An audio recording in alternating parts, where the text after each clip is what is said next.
And in the past few minutes, ABC confirmed to CNN that Kimmel's show will be off the air, quote, indefinitely. We have not yet heard from Kimmel or his representatives. That's how quickly this has been developing. Jim Carrey has been dropping cryptic hints for years, and it's about time people started paying attention. One of the strangest, yet side-splittingly hilarious moments of his career exploded on Jimmy Kimmel's stage. At first glance, it looked like nothing more than wild comedy, but beneath the laughter, Carrey seemed to be smuggling a hidden message, wrapped tightly inside his outrageous jokes. But before we break it all down, let's rewind to the infamous clip that had the entire internet buzzing.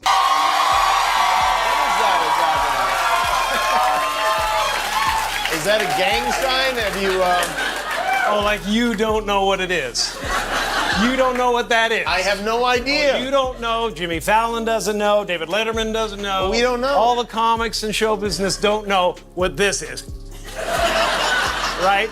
Yeah. Jimmy went from laughing to looking uneasy faster than you could say, cut to commercial. You could almost see the thought flash across his face. Wait, what did Carrey just imply? Now, this isn't about chasing conspiracies over a hand gesture. What I believe Carrey was pointing to is something quieter and nastier than secret clubs. He's been fed up with Hollywood's glittery circus for years, and right there on that couch, he practically shrugged as if to say, look, hosts like Kimmel are part of the act, here to dazzle you while the real story slips out the back. It's like the Colosseum in the moment Rome was burning, the modern version being that glowing TV screen, hypnotizing viewers with endless narratives, while the important truths are left to burn in silence. I'm sick and tired of the secrets and the lies.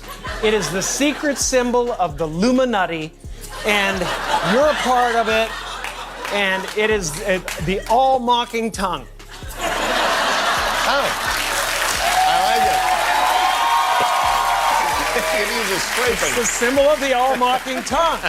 And I'm sick of it. I want everybody to be in on the joke, man. You know what I mean? Like, for years now, talk show hosts, people on television, people in sitcoms have been hired by the government to throw you off the track, to distract you, to make you laugh and stuff like that, make you happy and docile so you don't know what's really going on. If you are enjoying this takedown, please hit that subscribe button. He said it straight to Jimmy Kimmel's face, wrapped in just enough sugar and slapstick to make it untouchable. When comedy is the delivery system, the truth slips past the defenses. For anyone who's followed Jim Carrey's path, this wasn't shocking. The once wild comic has transformed into a quieter, more reflective man, consumed with life's biggest questions. He's chasing meaning in a world obsessed with noise, a privilege most people never find because they're trapped in trivial entertainment, shallow politics, and endless distractions. And where do those distractions come from? The very industry he's lived at the center of. As Carrey himself once said, I wish everybody could get rich and famous and do everything they ever dreamed of so they can see that it's not the answer. So, was this really about Jimmy Kimmel personally? Probably not, but Kimmel is undeniably part of something bigger, a machine of cultural influencers nudged and steered by forces far above their pay grade. Late night comedy has shifted into something darker, indoctrination dressed as humor, propaganda packaged in a monologue, ideology hidden behind a laugh track. From the pandemic to the war in Ukraine to the most divisive social battles, the script has been the same. Toe the line, push the narrative, and sell it as compassion. And if that sounds dramatic, just watch this unsettling clip from Kimmel a few years back. It's a textbook example of how jaw-dropping remarks slip through unnoticed, so long as they're delivered from the approved side of the spectrum. Dr. Fauci said that if hospitals get any more overcrowded, they're going to have to make some very tough choices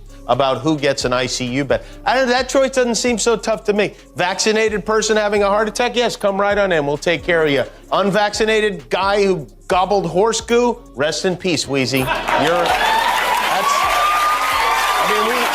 The poison control centers have seen this spike in calls from people taking this livestock medicine to fight the coronavirus, but they won't take the vaccine, which is crazy. It's like if you're a vegan and you're just like, no, I don't want a hamburger. Give me that can of Alpo instead. I doubt anyone else could have gotten away with a remark that cutting, especially in the middle of a pandemic, but Jimmy Kimmel has, in recent years, leaned heavily into being the host who plants himself firmly on one side of the political divide, gleefully mocking the other. Sure, it earns headlines and viral clips across social media, but respect? That's a currency Jim Carrey no longer hands out so freely. What stands out is how easily Kimmel slips into controversial territory without ever feeling the sting of pushback from producers. That isn't luck, it's protection. He belongs to a media class that moves with a built-in safety net, and it's that privilege that makes Carrey raise an eyebrow. Why do certain figures get a free pass? Maybe because when you're performing for the Emperor, the circus is always welcome. After all, it keeps the restless crowd distracted while the Empire does as it pleases. And that's the exact slumber Carrey keeps trying to shake us from. To prove the point, here's another recent clip. Jimmy Kimmel making crude remarks about Donald Trump's death, yet instead of outrage, the audience rewarded him with applause. If those 3 judges he appointed to the Supreme Court take this case and rule against him, he is gonna blow a whale-sized windmill out of his. I mean, it might actually. This could be it.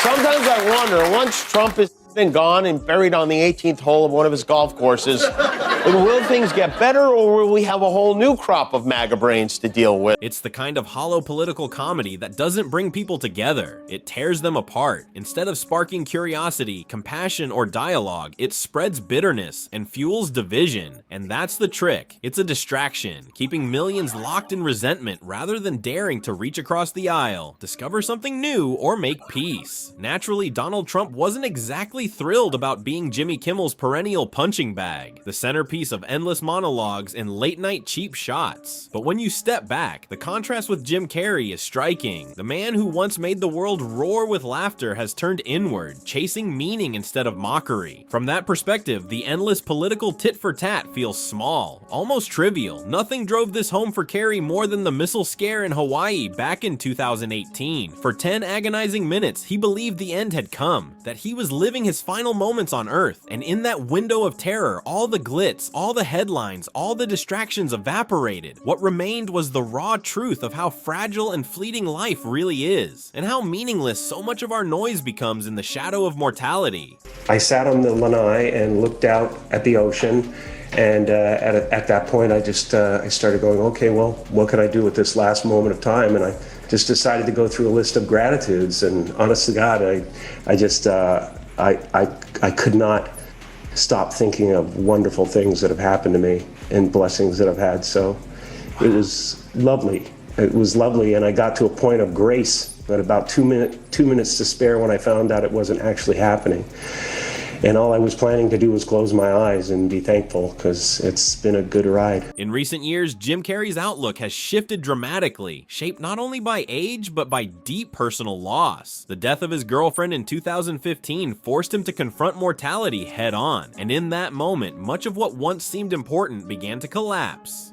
Fame, spectacle, headlines, all of it started to feel like a carnival, bright lights and fleeting thrills where almost no one pauses to ask why they're even there in the first place. Maybe that's the quiet challenge hidden in his words. Resist being lulled by every new trend, every manufactured panic, every glittering distraction spun out by the media machine. If we can break free from that hypnosis, then maybe, just maybe, we'll glimpse something deeper, something that actually matters.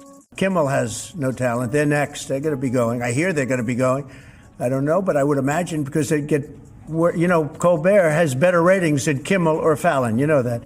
Carrey's transformation hasn't just been about walking away from Hollywood's circus. It's about exposing how shallow the whole performance really is. For decades, he was the face of wild comedy, the man who could twist his face into 1,000 shapes and make the world collapse in laughter. But now, every word carries the weight of someone who's seen behind the curtain and doesn't like what's there. He's no longer impressed by the glitter or the headlines. To him, it all feels like a hypnotic light show designed to keep audiences dazzled while the deeper truths slip by unnoticed. And when he speaks, whether on a late night couch or in a quiet interview, he's challenging people to snap out of it, to realize just how much of our daily drama is manufactured, fed to us like fast food for the mind. The message is subtle, but it cuts deep. What we call entertainment often works like a sedative. It calms us, distracts us, keeps us hooked on the noise. But Carrey, through loss and age and perspective, has found himself asking, what if the noise isn't harmless? What if What if it's the very thing keeping us from ever finding meaning? It's just spineless, en masse. This is a really clear indication that we're not the cool club anymore. I think we all agree on that. I just thought, Jim, that it escalated to that. It didn't escalate. It came out of nowhere because Will has something going on inside him that's frustrating. Carrey's warning isn't loud or theatrical. It's quiet, almost whispered, but it lingers long after the laughter fades. He's telling us to look past the glitter, the outrage, the endless cycles of mockery and headlines, and ask the question no one on that late night stage dares to. What really matters? Because in the end, it's not the viral clips, the trending hashtags, or the political punchlines that define our lives. It's the moments of clarity when the noise falls away and we see what's actually in front of us. Family, love, mortality, meaning, the things no spotlight can buy. Maybe that's why his words sting more than the jokes. They're not just entertainment, they're an invitation to wake up from the circus, to stop mistaking distraction for truth, and to start noticing the fragile, fleeting beauty of life before it slips away. And that's the paradox Jim Carrey leaves us with. The comedian who once made the whole world laugh is now daring us to sit in silence and finally listen.